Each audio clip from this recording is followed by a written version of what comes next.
শীত পড়তেই সবকিছু কেমন যেন বদলে যেতে শুরু করেছে। আগে যে বাগানটা সবুজে ভরা ছিল এখন ধীরে ধীরে ফাঁকা হয়ে যাচ্ছে।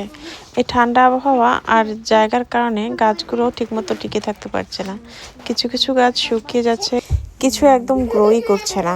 সত্যি বলতে এই সময়টা একটু খারাপই লাগে। যে গাছগুলো এতদিন ধরে যত্ন করে বড় করছি সেগুলো এমন করে নষ্ট হয়ে যেতে দেখলে মন খারাপ হয়। কিন্তু গার্ডেনিং মানেই তো এমন, সিজন চেঞ্জ হলে সবকিছু নতুন করে শুরু করতে হয়। তাই আমিও ভাবছি এই জায়গাটা আবার ঠিক করে শীতের জন্য নতুন করে গাছ লাগাবো। হয়তো আগের মতোই আবারও সবুজে ভরে যাবে এই ছোট্ট বাগানটা, কারণ শেষ পর্যন্ত প্রতিটা শেষই একটা নতুন শুরুর ইঙ্গিত দেয়। কিছুদিন ধরেই দেখছি যে টমেটো গাছগুলো ঠান্ডার কারণে অনেকটাই শুকিয়ে গেছে।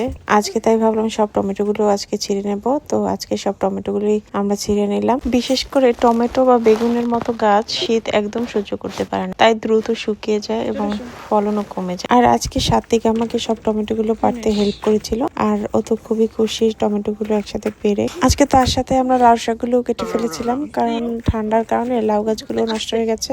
তাই কচি কচি পাতা দেখে আজকে আমি কিছু শাক কেটে নিলাম। আমার কাছে এই বাগানটা শুধু সবজি না, এটা একটা ছোট্ট হ্যাপিনেস। দিনের শুরুটা যখন এমন ফ্রেশ কিছু দিয়ে হয় তখন মনটাই ভালো হয়ে যায়।